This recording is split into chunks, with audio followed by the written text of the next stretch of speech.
In today's video, I've got a very rare set of mutes from Shastock.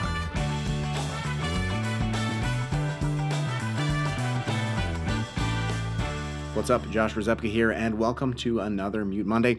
If you're new around here, Mute Monday is a series where I discuss and demonstrate different trumpet mutes. Today, I'm really very excited to be sharing this ultra rare mute set from Shastock. And this is the Clyde Sugar Blues McCoy mute set. So this is a Pixie mute, and this is the Plunger. Now, who was Clyde McCoy? Well, he was a trumpeter and he was a band leader, and his big hit, recorded and released in 1931, was the Sugar Blues. And his signature sound on that tune, it was a Pixie mute in the bell with a plunger. The story goes that the plunger he used was actually an ice cream dish, a metal ice cream bowl. It was a massive hit for him and for his band. And so much so that the Shastock Company, they must have come to him and said, hey, we see you're using a Pixie mute and you're using an ice cream bowl as a plunger. Why don't we make a signature Clyde Sugar Blues McCoy mute so everyone who wants to play that and get that sound, well, they can do it by getting one of our mute sets. And that knowledge right there really helps me to know that this set of mutes right here, this was made somewhere between 1931 and 1939. I'm going to just say it's somewhere in that range, and I'm going to guess it's to the earlier side of that because this big hit came out. Obviously, the mute company, they want to capitalize on that success and the popularity of the song. But also, this label here, it is an original Shastock, Cleveland, Ohio label. It doesn't say micro products on it anywhere, so we know that it's pre-1940, 1939. It's just that 7-8 year time frame that this mute could have been made. So I'm going to say this mute is 90 years old. So I was really very excited to be able to see this. It was listed as a buy it now, and I scooped it up. I've only ever seen this mute combo once before. So that gives you an indication of how rare this is. And at 90 years old, you don't often find both pieces in one set. Now, both of these mutes, they are metal. They are made out of aluminum. The cup here, right here, you can see it's got a little nib on the end, and that, it seems like it's made out of brass. And, you know, it just fits in the hand really, really well. And let's check these out up close.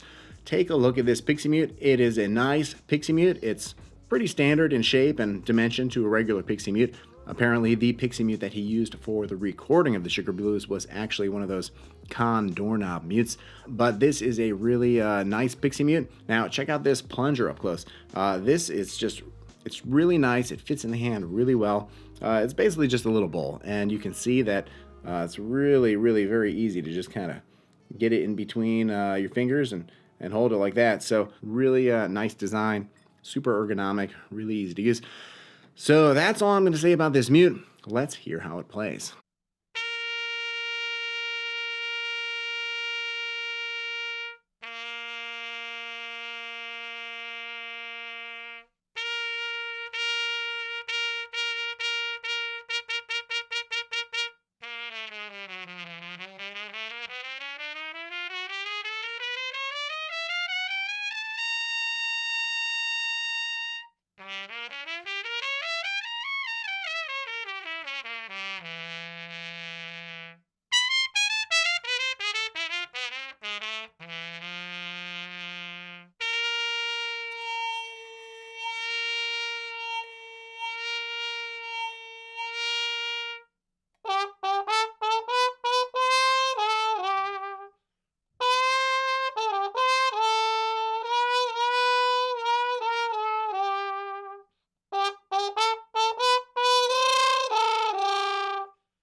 All right, so you've just heard this Clyde Sugar Blues McCoy mute combo from Shastock.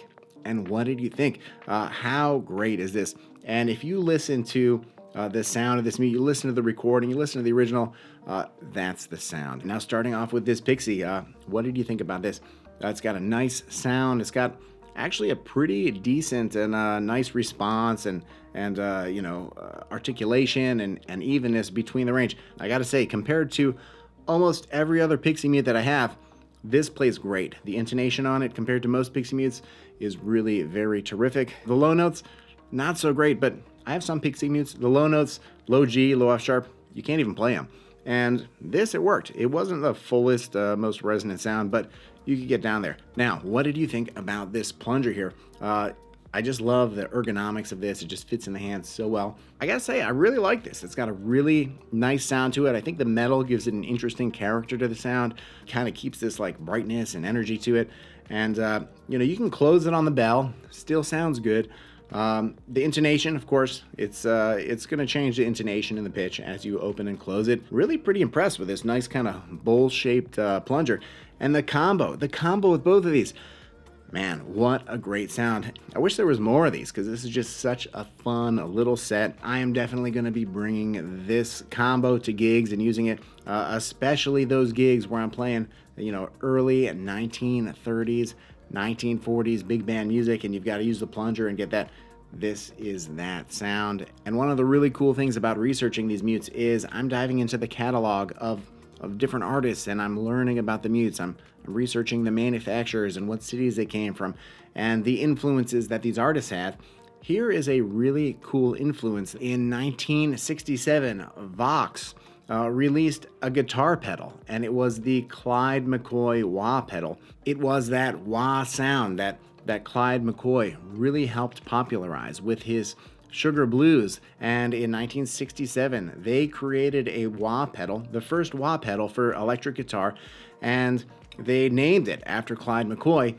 That became a pedal, a favorite of guitarists like Jimi Hendrix. So very cool. And that's just what I love about trumpet mutes and learning about this. I hope you enjoyed all this and, hearing this mute, hearing the history. If you did, let me know in the comments below. And while you're at it, why don't you hit that like and subscribe? It really makes a very big difference. I want to thank you for watching, and I will see you in the next video.